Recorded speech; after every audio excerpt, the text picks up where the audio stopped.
I wonder what the fuck our history teacher's on. Life is dry comes from 1A. Yes. It is convenient that you would take the bait I presented in class. A vessel, a sword, a set of tablets, and a set of beads. After obtaining these 4 treasures, the king's castle was destroyed. Why do you ask? Because these 4 treasures were actually 4 Pokemon. As these Pokemon were passed from human hand to human hand as treasures, they slowly became tainted by hubris and greed. Finally, after coming in contact with the rapacity of the king at that time, they awakened as disasters and began to rampage out of control.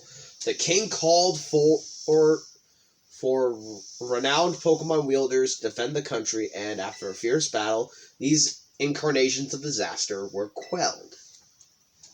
It was said that these 4 Pokemon were then sealed away somewhere in Paldea. So what do you think? Would you say this story was make-believe? No. Very astute of you. I've read many historical disaster reports, personal journals, and the like. There's so much to support the truth of this story. If I'm able to prove the story's veracity myself, I'll be sure to let you know.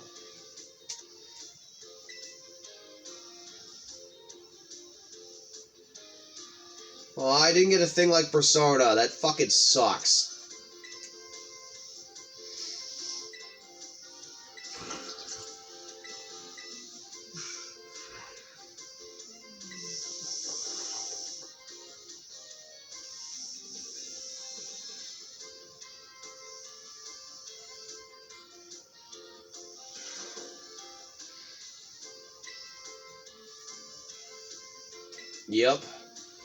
Yep, considering the Great Crater of Paldea is its interior. Area Zero, this mysterious crater captured the imaginations of many, including former Paldean Emperor 1,000 years ago, a group of explorers, finally reached its depths. The name of that team that achieved this great feat was the Area Zero Expedition. The team is said to have been made of Paldea's best and brightest. Skilled battlers, brilliant researchers, talented individuals of all kinds. Among the list of team members was a name of a man who was an author and a brilliant natural historian. Heath. After returning from the expedition to Area Zero, he used his literary talent to record the events of the expedition and publish them. Aha, perfect timing. Let's see if you're paying attention. What was the name of the team?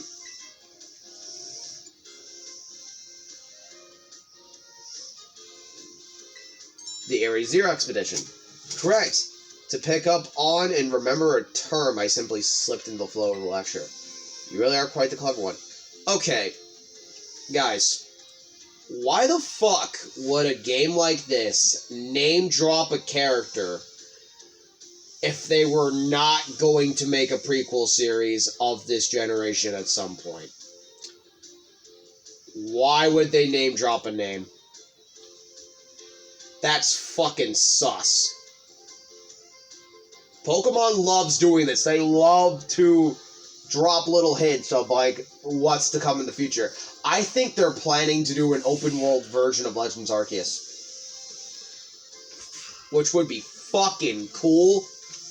But if they get someone like Monolith Soft to help them with that... Okay, I'm not saying, like, they should get Monolith Soft. They should get help. I want them to make a good fucking game that deserves to be praised. We all just want what's best for the Pokemon Company. I'll still buy the games. Just please. Make your games run well, please. The correct name for this team was the Area Zero Expedition. The record of their activities, written by the expedition member Heath, can be found in the bookstores and, like, even today. This record is known as the Scarlet Book. At the time, the entire region of Paldea was absolutely buzzing about Area Zero. Scarlet book was so popular that practically everyone had a copy. However, the book itself was full of fantastical descriptions and illustrations of things that could never be thought of as real. The masses began to call Heath a liar. Even the truth of the expedition making it to the bottom of the crater was called into question. The Scarlet book was condemned to the shelves of used bookstores as just another book of the wild paranormal stories. There's a copy in one of the bookshelves on the ground floor of the entrance hall. Feel free to have a read if you're interested. Oh, is it time already? Must have gotten to swept you up minds with knowledge. So in today's lesson, we'll unravel more of history's enigmas together next time. Why don't we do some lore? We can wait on the other battles and stuff like that. We can just fucking do the school thing.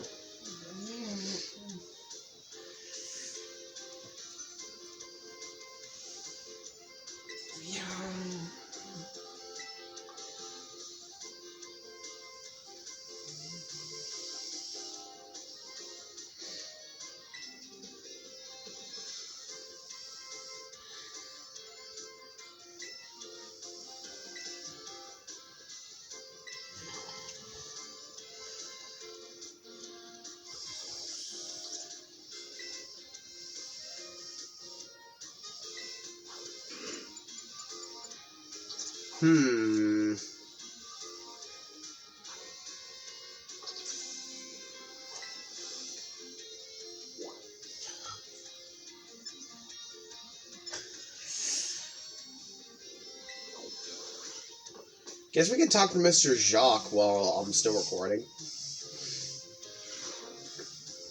Get to know him better. Hello. Have you gotten used to things around the Academy, Dry Crunch? Yes. Great, glad to see you're having fun. Oh, have you been using the Pokedex app? I'm the one who made it, you know? Every time someone using the app catches a Pokemon, that data gets sent to me. It's really helping with my Pokemon research. So, be sure to catch any new Pokemon you find and work on filling in your Pokedex. For your first goal, let's aim for, say, 30. Register 30 Pokemon in your app. Let me know once you've done so. I see you already registered 30 species of the Pokemon to your Pokedex for me. Wow, so you caught this kind of Pokemon in this one? Oh, this data, this is the best. Sorry about that. I got a little excited there. But I get the feeling that you're going to be a great help in my Pokemon research. Here, take these. Consider it a way of saying thanks.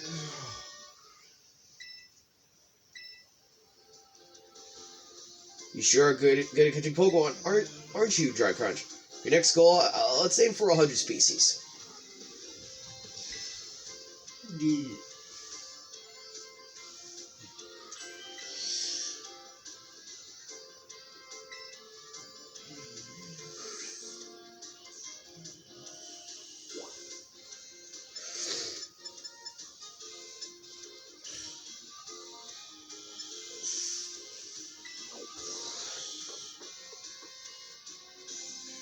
Okay, let's go to the training yard.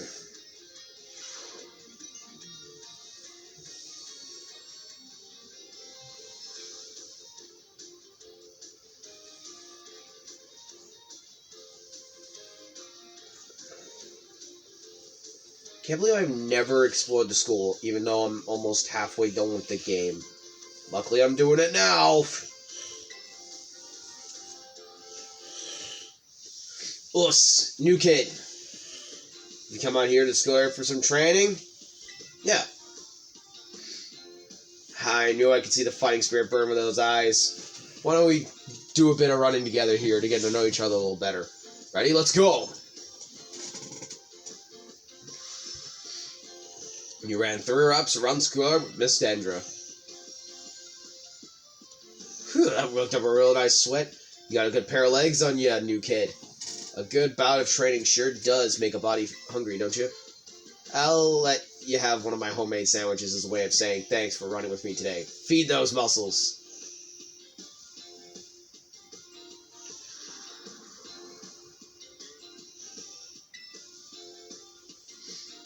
How was it?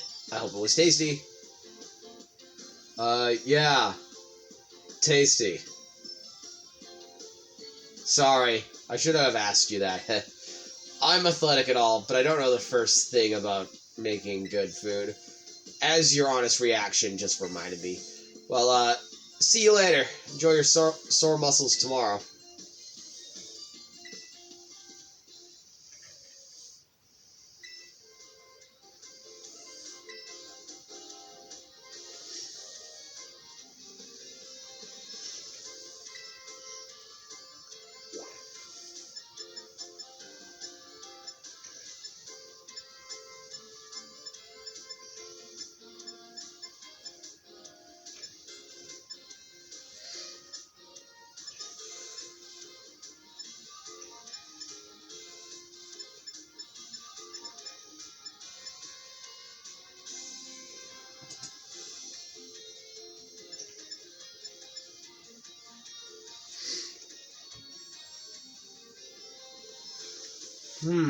I guess I'll explore it in the next video. See you guys later. Peace.